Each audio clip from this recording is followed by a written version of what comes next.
بسم الله إن الحمد لله نحمده ونستعينه ونستغفره ونتوب إليه ونعوذ بالله من شرور أنفسنا ومن سيئات أعمالنا من يهده الله فلا مضل له ومن يضلل فلا هادي له أشهد أن لا إله إلا الله وحده لا شريك له وأشهد أن محمدا عبده ورسوله لا نبي بعد يا أيها الذين آمنوا اتقوا الله حق تقاته ولا تموتن إلا وأنتم مسلمون يا أيها الناس اتقوا ربكم الذي خلقكم من نفس واحدة وخلق منها زوجها وبث منهما رجالا كثيرا ونساء واتقوا الله الذي تساءلون به والأرحام إن الله كان عليكم رقيبا يا أيها الذين آمنوا اتقوا الله وقولوا قولا سديدا يصلح لكم أعمالكم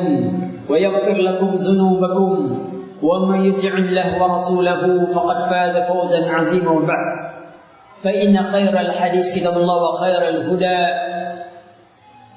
هدي محمد صلى الله عليه وسلم وشر الأمور محدثاتها فإن كل محدثة بدعة وكل بدعة ضلالة وكل ضلالة في النار. Ikhwati biddin, a'azzani a'azzakumullah. Alhamdulillah kita dipertemukan oleh Allah Subhanahu wa taala di dalam majlis al-ilmu yang dibacakan kitabullah dan sunnah Nabi sallallahu alaihi wasallam, dan kita berharap agar kita mendapat ampunan Allah Subhanahu wa taala sebagaimana disebutkan Rasulullah bahwa orang yang hadir dalam majelis ilmu selalu didoakan malaikat agar mereka diampuni oleh Allah Subhanahu wa taala. Sore ini, malam ini agak berbeda sedikit judul. Kesannya judul agak bau-bau sastra sedikit lah. Sekali-sekali. Iya. Kuharap cintaku mempertemukan. Judul kelihatan anak muda. Kuharap cintaku mempertemukan. Kenapa saya ambil judul di sini? Judul ini berdasarkan hadis Nabi sallallahu alaihi wasallam, di mana Rasulullah sallallahu alaihi wasallam dalam sebuah riwayat telah disebutkan, ini riwayat Al-Imam Bukhari, ya. Rasulullah sallallahu alaihi wasallam bersabda, "Al-mar'u ma'a man ahabba." Seseorang itu akan dikumpulkan bersama yang ia cintai. Dari sini saya ambil judul, semoga cinta kita mempertemukan. Tinggal siapa yang kita cintai. Masalah siapa yang kita cintai? Pertama kita harus dudukkan, karena saya melihat hari ini orang terlalu banyak mengobrol kata-kata cintanya. Ya, baik remaja atau siapapun mengobrol kata cintanya begitu mudah. Lalu mereka memberikan berbagai makna dari kata-kata cinta itu. Tapi saya tidak definisikan cinta, Pak. Sebenarnya dalam Islam biasa saja berbicara tentang cinta. Maka itu ada bukan promosi. Saya telah tulis dua buku baru. Pertama, ketika cinta merindu. Kedua, saat cinta menjaga. Itu khusus nasihat untuk anak-anak. Mudah-mudahan Allah mudahkan. Kita akan berbicara tentang risalah cinta merindu untuk keluarga. Tapi sekarang kita berbicara tentang adakah cinta ini mempertemukan kita. Berapa banyaknya disebutkan, ya? Sesungguhnya seseorang pernah datang kepada Rasulullah sallallahu alaihi wasallam. Lalu orang itu bertanya kepada beliau, "Ya Rasulullah, apa yang kita katakan? Bagaimana pendapatmu ya Rasulullah? Kaifa naqul fi rajulin ahabba qauman wa lam yalhaq bihim?" Ya Rasulullah, bagaimana pendapatmu tentang satu kaum yang menyintai kaum, yang seorang laki-laki menyintai satu kaum tapi dia tidak pernah bertemu dengannya? Kalau kita ditanya, kita menyintai Rasulullah. Semua kita menyintai Rasulullah. Tidak ada yang tak mau disebutkan menyintai Rasulullah. Semua kita menyintai Rasulullah. Pertanyaan ini seolah-olah untuk kita, bagaimana kita yang menyintai Rasul dan kita tidak bertemu dengan Rasulullah sallallahu alaihi wasallam? Lalu Rasulullah sallallahu alaihi wasallam menjawab, "Al-mar'u ma'a man ahabba." Sesungguhnya seseorang itu dia akan dikumpulkan bersama orang-orang yang ia cintai. Maka itu hati-hati. Kecintaan itu, ada orang menyintai, mengidolakan selain Rasulullah. Ya, seperti dia mendolakan Madonna, insya Allah nanti ketemu dengan Madonna, berkumpul dia dengan Madonna. Udah lama tak ketemu Madonna, insya Allah nanti mungkin di akhirat dia ketemu dengan Madonna. Saking cintanya, Allah satukan dengan apa yang ia cintai. Tunggu saja. Maka perhatikan keadaan itu. Apa kata Rasulullah SAW dalam hadis yang lain? Min asaddi ummati li hubban nasun yakunu ba'di yawaddu ahaduhum law ra'ani, kata bi ahlihi wa malihi. Di antara orang-orang yang paling besar cintanya kepadaku adalah orang-orang yang datang sepeninggalanku. Di antara orang-orang yang sangat cinta kepadaku adalah orang-orang yang datang sepeninggalanku. Salah seorang dari mereka itu berangan-angan. Apa itu? Ingin bertemu Rasulullah sallallahu alaihi wasallam walaupun dia harus berkorban dengan dirinya dan hartanya. Itu kecintaan, ikhwan. Kalau kita menyintai seorang, ini banyak ini syabab. Kadang-kadang cinta itu membutakan, kata orang Arab bersair. Cinta itu membutakan. Sesungguhnya cinta itu dimulai dari hati, bukan dari mata. Dari mata turun ke hati, itu salah. Memangnya orang buta tak boleh menyintai orang? Orang buta kan berhak menyintai. Menyintai itu dari hati, naik ke mata. Apabila hatimu telah tertanam sebuah cinta, maka seluruh pandanganmu pada yang kau cintai adalah keindahan. Tapi apabila di hatimu penuh dengan kebencian, apapun yang dilakukan oleh orang kau benci adalah keburukan. Lihat, seorang benci pada saudaranya. Ketika dia datang musibah kepadanya, lalu saudaranya membantu, apa kata dia? Ente mau buat lihatkan kekayaan sama saya? Memangnya saya butuh bantuan? Begitu tidak dibantu, dasar pelit, sudah kaya tak bantu orang lagi. Ketika dibantu salah, tidak dibantu salah. Kenapa? Karena pandangannya bukan pandangan kecintaan. Tapi kalau sudah dia jatuh dengan hati yang penuh kecintaan, maka semua yang dilihat matanya mesti indah. Indah semuanya. Udah benjol muka istri itu sudah penuh dengan merah, kuning, hijau, macam-macam bentuknya, tetap indah juga. Tetap kayak orang kejendot dinding itu, lah muka itu cantik juga disebutnya. Kenapa? Dia sudah penuh cinta. Dari mana? Dari hati naik ke mata. Kita tidak bertemu Rasulullah. Kalau cinta itu dari mata turun ke hati, bagaimana kita menyintai Rasulullah? Kita tidak pernah bertemu Rasulullah, ya kawan. Tidak pernah. Kadang-kadang dalam mimpi pun payah kita tidak bertemu. Hatta dalam mimpi pun tidak bertemu. Lihat keadaan itu. Nah, cinta itu tumbuh di hati. Nah, pengenalan kepada Rasul itulah untuk menanamkan cinta itu. Lalu bagaimana kita akan menyintai Rasul? Kita tidak pernah baca sirah Nabi. Kita hafal itu Hitler, kita hafal itu Pythagoras, kita hafal itu Aristoteles, semua anak Semander, semua ahli filsafat kita hafal. Tapi sahabat kita tak tahu. Rasulullah kita tak tahu. Malang nasib kita. Bagaimana keadaan kita? Maka itu perhatikanlah. Adakah cinta di hati kita yang seperti itu? Dalam riwayat yang lain disebutkan dalam sebuah hadis dari Anas bin Malik, disebutkan bahwasanya seorang Arab Badui bertanya kepada Rasulullah, ya, tentang hari kiamat. Seraya berkata, wahai Rasulullah, kata orang Arab Badui, wahai Rasulullah, Rasulullah salat, maksudnya kapan hari kiamat? Dalam waktu satu riwayat lain bahwa Rasulullah sedang sholat, ya. Kemudian Rasulullah mau sholat, orang Arab Badui bertanya kapan hari kiamat. Setelah bertanya begitu, Rasulullah langsung sholat dulu, belum jawab. Habis selesai sholat, Rasulullah berpaling, mana tadi orang yang bertanya tentang hari kiamat? Orang itu berkata, saya ya Rasulullah. Rasulullah menjawab, apakah yang engkau persiapkan untuk menemui hari kiamat? Kapan hari kiamat? Rasulullah katakan, apakah yang telah engkau persiapkan untuk bertemu dengan hari kiamat? Lalu orang itu berkata, aku tidak menyiapkan apapun. Tidak ada yang aku persiapkan untuk menemui, aku tidak menyiapkan apa-apa. Dalam riwayat lain, aku tidak mempersiapkan diri untuk menemui hari kiamat.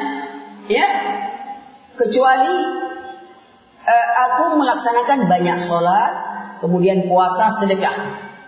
Itu pun tidak terlalu banyak. Ya, lalu kata aku tidak mempersiapkan diri untuk itu. Tidak juga dengan banyak sholat sunat. Tidak juga dengan banyak puasa, tidak juga banyak sedekah. Kecuali aku menyintai Allah dan Rasulnya. Itu saja bekalnya. Ini bukan jadi tanda bagi kita bahwa kita boleh sudah sholat ala kadar cukuplah, puasa secukupnya cukuplah. Bukan. Tapi ini kita menunjukkan keutamaan. Orang Arab Badui ini berkata, ketika Rasulullah katakan, apa yang kau persiapkan untuk bertemu hari kiamat? Ya Rasulullah, aku tidak ada yang aku persiapkan untuk hari kiamat. Sholatku tidak banyak, puasa sunatku tidak banyak, sedekahku juga tidak banyak untuk menghadapi hari kiamat. Tidak, kecuali aku hanya menyintai Allah dan Rasulnya. Lalu Rasulullah katakan, sesungguhnya seorang itu dikumpulkan bersama yang ia cintai. Lalu Anas bin Malik berkata, ya, kami para sahabat tidak pernah merasa gembira karena sesuatu apapun sebagaimana gembiranya kami mendengar hadis ini. Apa itu?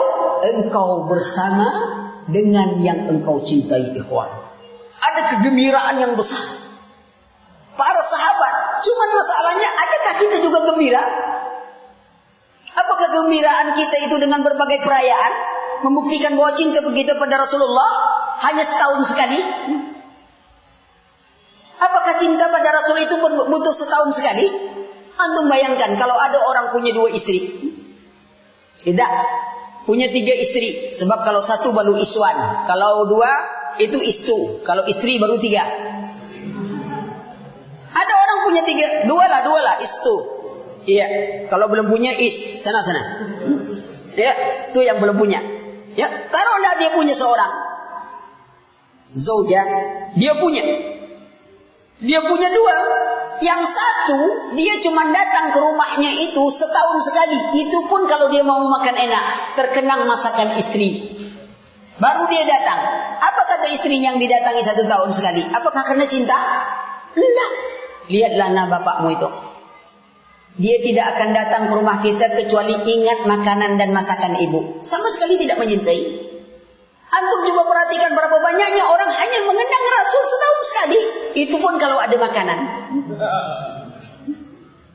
Kalau tak ada makanan, jangan harap dia akan muncul.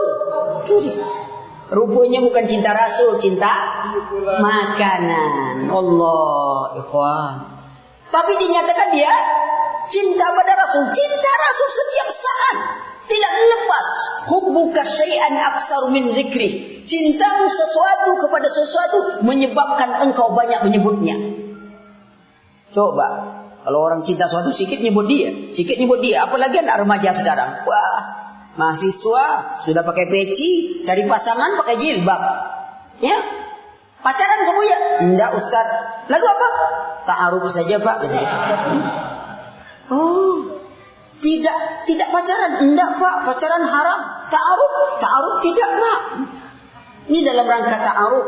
Oh, jadi antum ke pantai itu untuk apa? Dalam rangka apa yang di pantai-pantai itu? Oh, itu dalam rangka pawai ta'aruf Pak.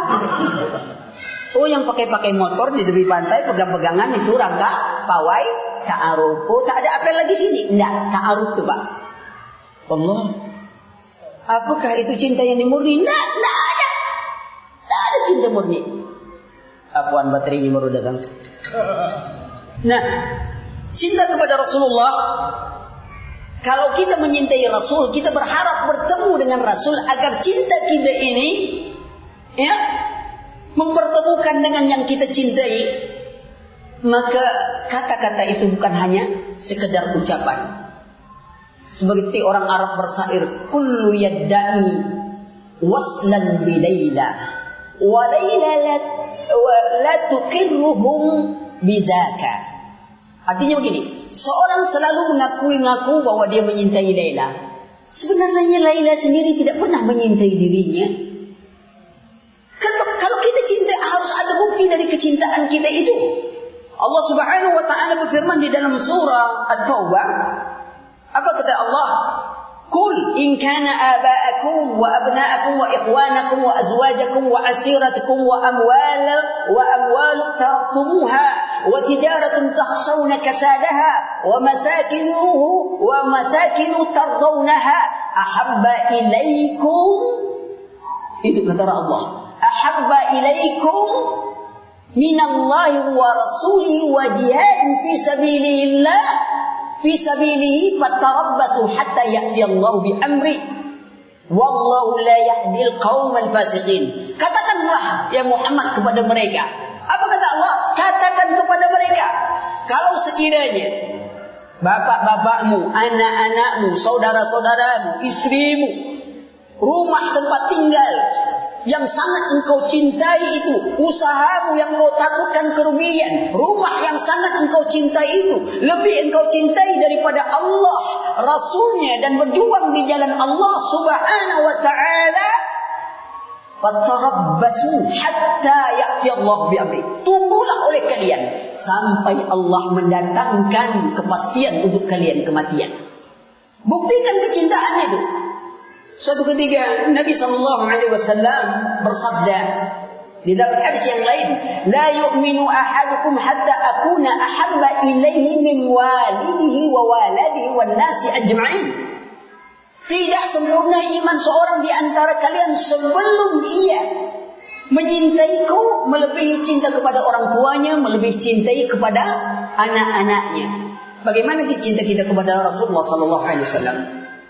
Suatu ketika Umar bin Khattab dalam hadis yang diriwayatkan oleh Abdullah bin Hasim radhiyallahu anhu, dia bercerita, kami duduk bersama Nabi sallallahu alaihi wasallam, sedangkan Umar memegang tangan, sedangkan Nabi sallallahu alaihi wasallam memegang tangan Umar bin Khattab. Lalu Umar bin Khattab radhiyallahu anhu berkata kepada Rasulullah,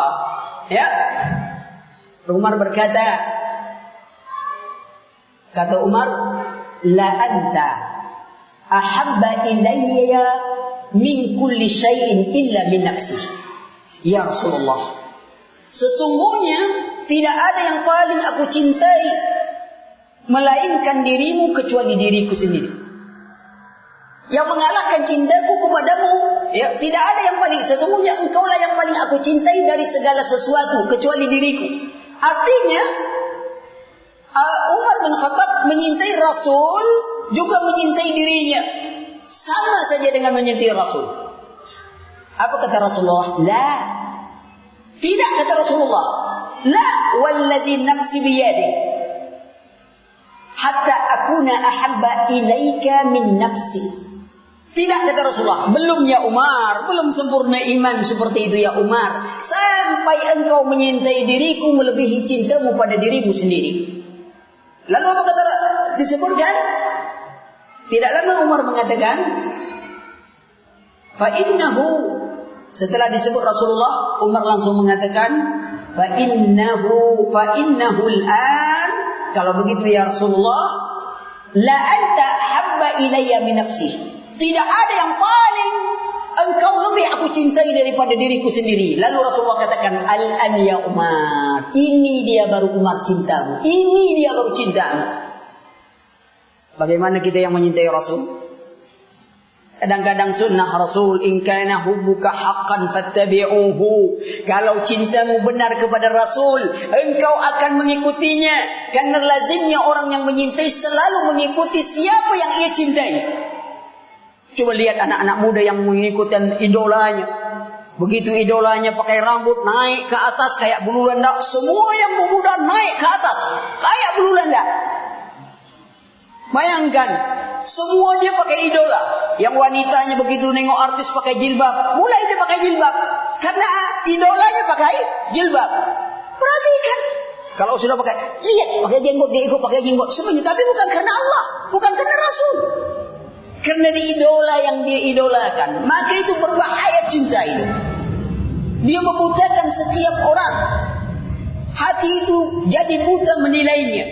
Kadang cinta itu membutakan, kadang cinta itu membuat pujian yang melampaui batas. Sebagian orang menyintai Rasul, tapi pujiannya melebihi kepada Rasulullah SAW. Pujiannya sangat tinggi. Ya Rasulullah, kalau kami berada dalam kesusahan, hanya padamulah kami mohon pertolongan. Pujian yang berlebihan. La tatruni kama atarti Nasara ibnu Maryam. Jangan engkau memujiku sebagaimana orang Nasrani memuji putra Maryam. Dibatasi oleh Rasulullah karena cinta yang berlebihan itu berbahaya. Maka itu perhatikan bahwasanya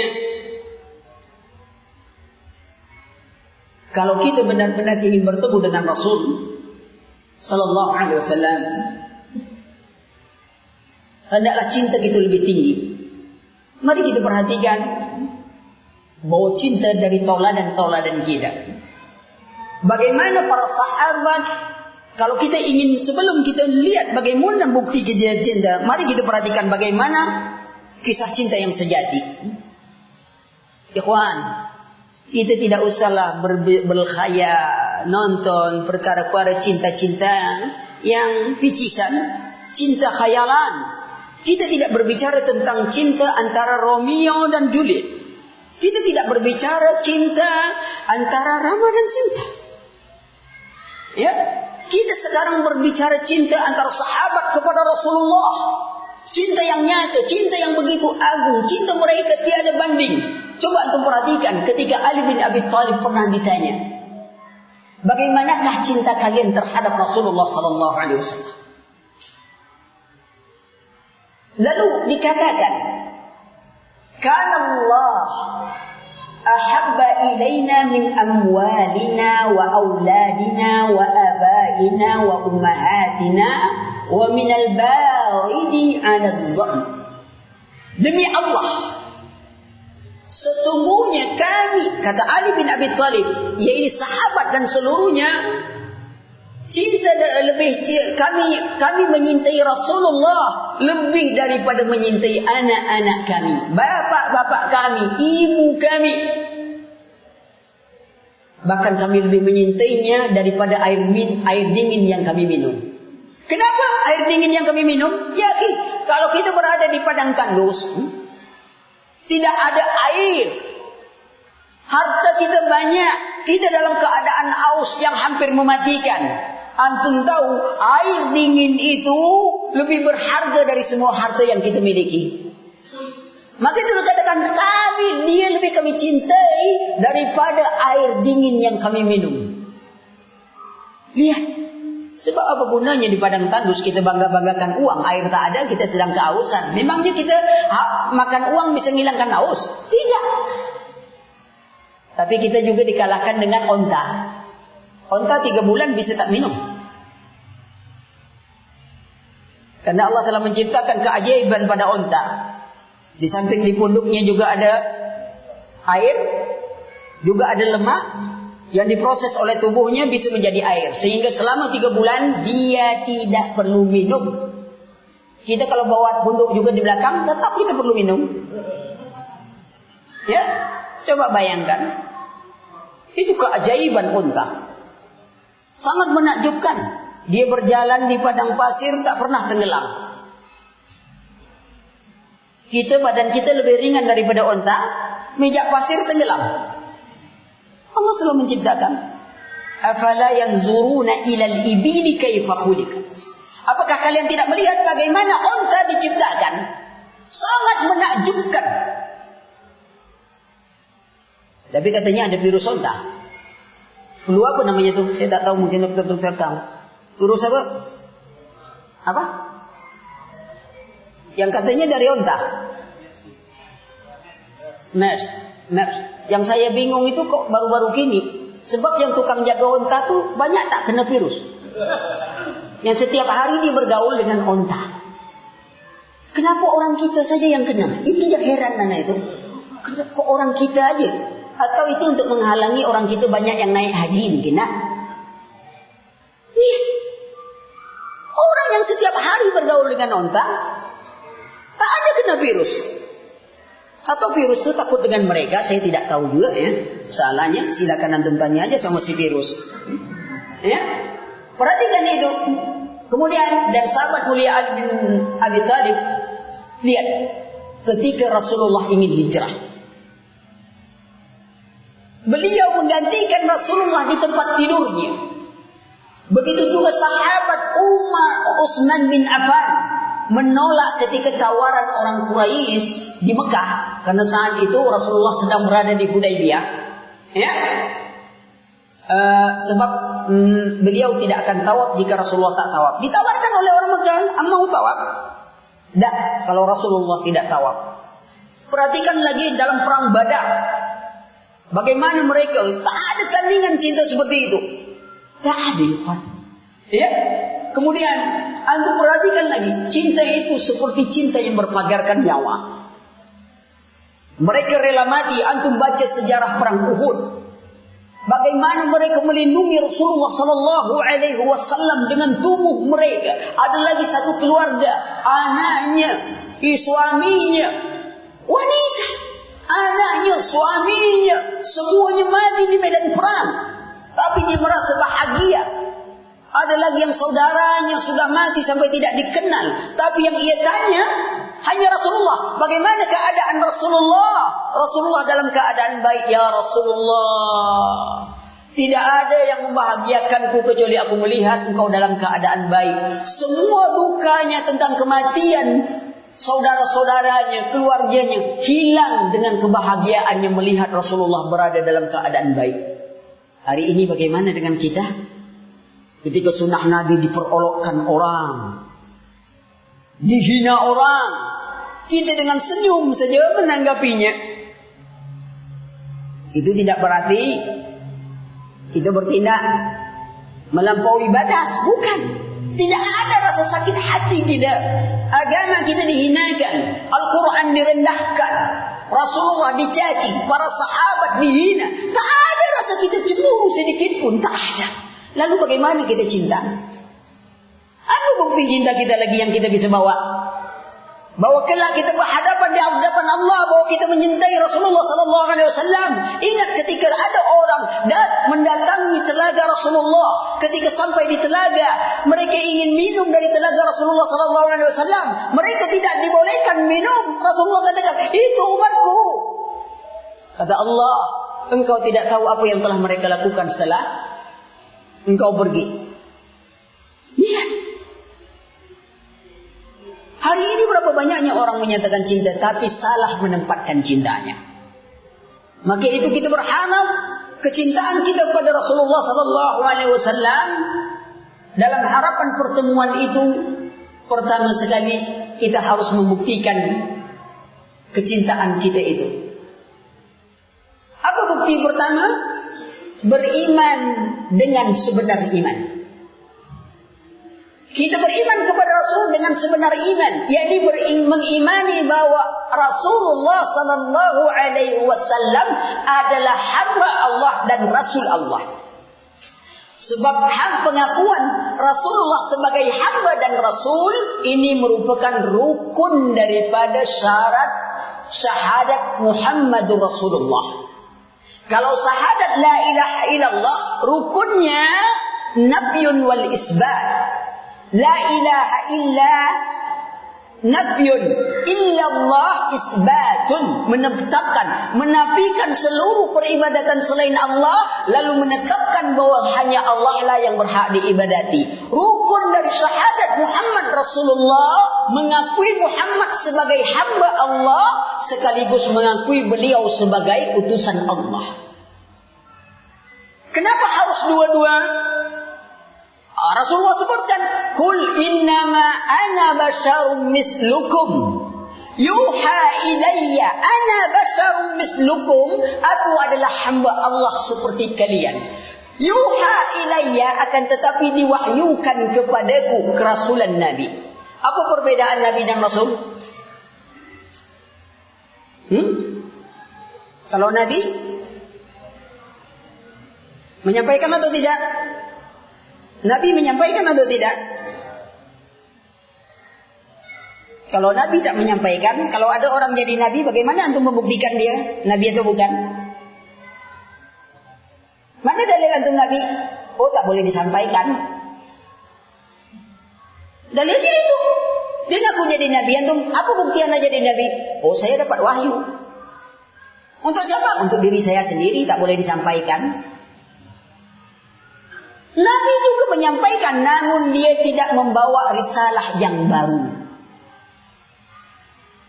Dia membawa risalah Rasul, dia menyampaikan, namun dia tidak membawa risalah yang baru. Itu Nabi tetap disuruh menyampaikan, tapi tak ada risalah yang dahulu juga. Itu perbedaan. Jadi ketika ada orang mengaku saya Nabi, anda bawa risalah yang baru. Kenapa? Rasulullah katakan bahwa dia khatamun nabiyyin. Nabi itu adalah Rasulullah Muhammad adalah khatamun nabiyyin, penutup para nabi. Setiap rasul pasti nabi. Setiap nabi belum tentu rasul. Pintu pertama pintu kenabian, pintu kedua pintu kerasulan. Kalau pintu kenabian ditutup, bagaimana orang jadi rasul? Maka itu kebatilan orang mengaku Mirza Ghulam Ahmad Nabi. Dari mana tuh katakan dia jadi Nabi dan Rasul? Kota sucinya India. Kalau mau masuk surga bayar dengan bayaran tertentu, mati di situ, lalu dikubur langsung masuk surga. Ya, keadaan siapa yang mengatakan dia seperti itu? Rasul katakan tidak ada Nabi setelahnya. Khatamun Anbiya wal Mursalin.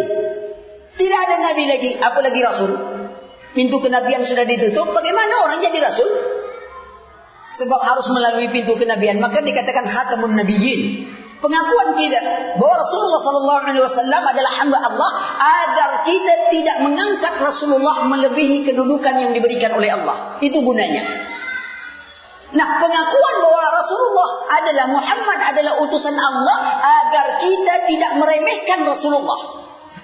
Coba lihat orang-orang yang meremehkan Rasulullah SAW, menghinakan Rasulullah SAW. Mereka berdalil macam-macam dalil yang mereka ungkapkan dari alih pahaman-paham mereka yang menyimpang dari sunnah Nabi SAW. Mereka mengecilkan hadis-hadis Nabi SAW. Ikhwan, yang pertama diserang oleh orang orientalis dalam hadis, di antaranya adalah masalah ilmu mustalahul hadis. Sebab dengan ilmu ini semuanya akan bisa disaring.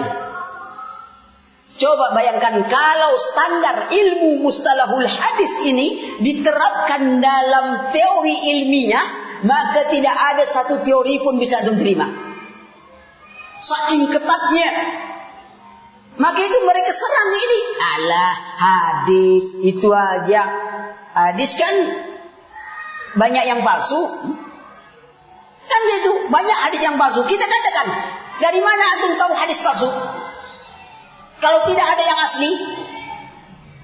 Lalu kenapa kalau antum mendapatkan hadis palsu, antum campakkan yang asli? Kalau itu prinsipnya oke. Jangan-jangan antum bukan manusia. Kenapa? Karena sudah ada manusia yang palsu. Patung-patung berhala banyak. Antum ini bukan manusia kelihatannya. Kenapa? Karena sudah ada manusia palsu. Mata antum tuh harus dicabut karena sudah ada mata palsu. Juga gigi antum harus dicabut karena sudah ada gigi palsu. Kalau begitu uang antum juga tak laku karena sudah ada uang. Bagaimana prinsip dia menafikan itu? Hadis Nabi SAW. Dari mana dia dapat menentukan palsu? Karena itu mereka menyerang. Maka itu orang-orang ingkar sunnah sebenarnya dalilnya tidak cocok dengan akalnya. Logikanya pun tak jelas. Logika Al-Quran, logika hadis sangat menentang mereka. Bagaimana mereka bisa menafikan hadis? Mereka ingin sholat dengan Quran. Bagaimana kata Rasulullah SAW? La nikaha illa biwaliyin. Tidak ada nikah kecuali dengan wali. Orang ingkar sunnah menikah anaknya pakai wali atau bukan? Kalau tidak pakai wali, perzinahan terjadi. Kalau pakai wali, berarti pakai hadis. Bayangkan, logikanya sangat ini. Oh, bukan itu saya tolak Pak Ustaz. Yang saya tolak adalah hadis-hadis yang bertentangan dengan Al-Quran. Dari mana antum tahu hadis bertentangan dengan Al-Quran? Padahal hadis juga adalah wahyu dari Allah Subhanahu wa taala. Tidak ada yang bertentangan. Sampai suatu ketika saya pergi satu tempat. Ketika kita baca hadis, maaf Ustaz baca hadis tadi. Kata dia, tidak ada dalam Al-Quran menerangkan tentang hadis itu. Saya katakan, Bapak ingin pakai dalil Quran saja? Saya tanya dulu. Baik, sekarang saya mau pakai. Siapa di antara majelis ini yang makan ikan? Ada tak yang makan ikan hidup? Semuanya makan ikan mati. Bukankah Allah katakan huriman alaikumul maitatu, diharamkan oleh kalian bangkai. Ikan sarden berapa lama sudah mati? Ikan teri berapa lama sudah mati? Kenapa antum makan bangkai? Semuanya mati. Huriman alaikum maitatu wadamu wal hamul hindi. Diharamkan kalian makan bangkai yang sudah mati. Ikan sarden, ikan teri berapa lama mati? Tidak ada yang makan ikan hidup, ikhwan. Bayangkan, oh itu bukan Ustaz, itu ada dalilnya. Oh kalau soal perut pakai dalil agama. Memangnya agama ini sendak perut kalian? Asal urusan perut pakai dalil. Urusan akidah tak pakai dalil hadis. Lihat otak mereka. Mereka punya otak, tapi tak punya pikiran. Bagaimana mereka bisa berdalil dengan demikian? Pengakuan kita mengagungkan kepada sunnah Nabi SAW, beriman dengan beriman bahwa Rasulullah adalah utusan Allah. Ini keimanan kita. Kita tidak peduli dengan apapun yang dikatakan oleh orang lain. Yang kedua adalah buktinya itu adalah kita ittiba. Bukti iman benar iman kita ittiba kepada Nabi SAW. Bagaimana kita mengittiba Nabi, mengikuti Nabi SAW? Kita tidaklah beramal kecuali dengan apa yang disyariatkan oleh Rasulullah SAW. Jika tidak ada, kita tidak perlu beramal. Sering saya katakan, kenapa kita kalau ingin mengerjakan satu pekerjaan dalam urusan dunia harus belajar? Antum ingin naik kendaraan, antum belajar menyetir. Antum ingin masak pun antum belajar cara masaknya. Semuanya, antum ingin mengelas, antum belajar cara mengelasnya, antum barang listrik, antum harus belajar semuanya. Kenapa dalam urusan dunia kita harus belajar, tetapi dalam mengamalkan agama kita tak mau belajar?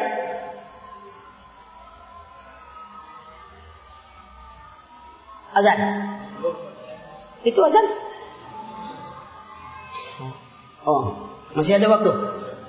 Habis ini ada kajian atau tidak? Tak ada. Waktu SMS.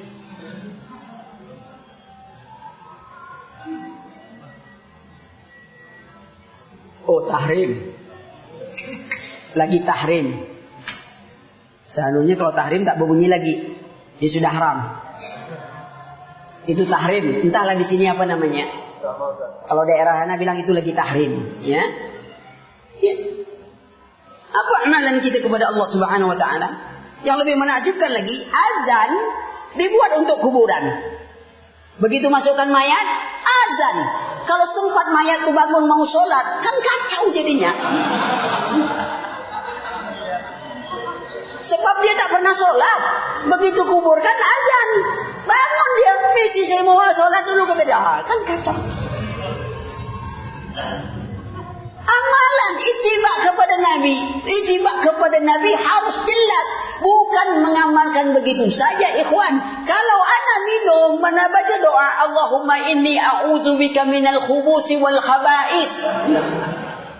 Baik dah doa tu, baik kan?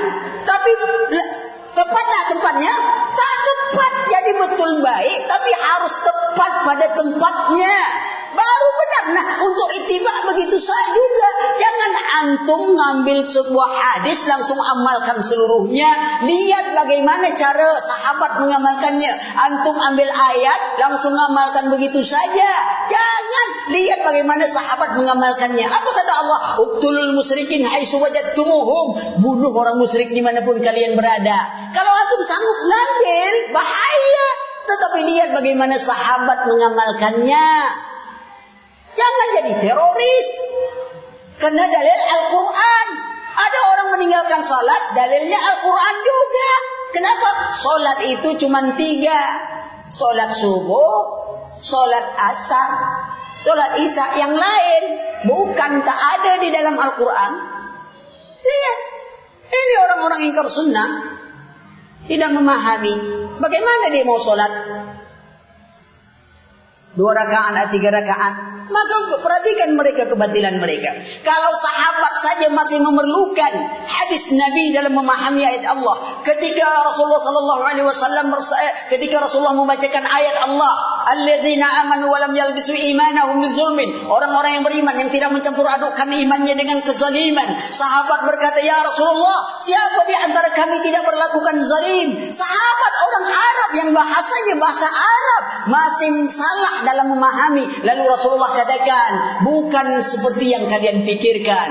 Itu adalah kezaliman yang disebutkan oleh Luqman Hakim kepada anaknya. Ya bunayya la tusyrik billah inna syirka la zulmun azim. Wahai anakku, jangan engkau mensyirikatkan Allah. Sesungguhnya kesyirikan itu kezaliman yang besar. Ini dia. Kita apa? Arab Melayu. Ningkat sedikit, Arab Nangdi. Kalau tak paham, Arab maklum. Gimana kata antum? Langsung mau tafsir Quran. Oh ini, buka buku terjemahan. Oh ini artinya. Allah ikhwan. Sahabat perlu. Maka kita perlukan sunnah Nabi. Perlu ittiba kepada Nabi.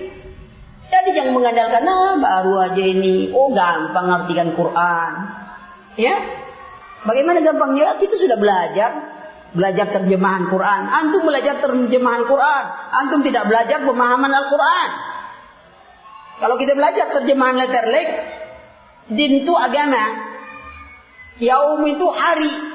Maliki yaumiddin apanya artinya? Yang menguasai hari agama. Kacau terjemahannya, menguasai hari agama. Berarti setiap hari agama sudah ditentukan. Lihat. Ada makna-maknanya disebutkan dalam Al-Quran. Ketika orang salah dalam memahami, ketika dia mengatakan huriman alaikumul maitatu waddamu walahmul khinzir, diharamkan daging saja Pak, daging babi saja Pak, diharamkan. Karena di Al-Quran tak ada menyebutkan tulang babi, lemak babi, kulit babi. Enggak, yang haram itu cuma daging babi. Tengok, padahal bahasa Al-Quran sebut satu untuk keseluruhannya. Mana ada babi itu berjalan tanpa kulit, tanpa daging? Memangnya tak ada tulangnya berjalan? Jalan dia. Bayangkan itu, tengok pemahaman. Tapi dia mau balik kondang kan Ustaz? Terserah mau balik kondang, kamu mau balik kandang. Yang jelas-jelas Quran. Dalilnya. Bukan siapa yang berbicara. Cocok tak berdekatan yang Quran dan sunnah Nabi SAW. Apabila tidak cocok, kita tinggalkan. La ta'ata fi makhlukin fi maksiatillah. Tidak ada taat daripada makhluk dalam maksiat kepada Allah. Ingat Al-Quran, man qala fil Quran bi ra'yi aw bima la ya'lam falyatabawa madahu minan nar. Siapa bicara tentang Al-Quran tanpa ilmu atau dengan akalnya, sediakan tempat duduknya dalam api neraka. Subhanakallahumma wa bihamdika asyhadu an la ilaha illa anta astaghfiruka wa atubu ilaik.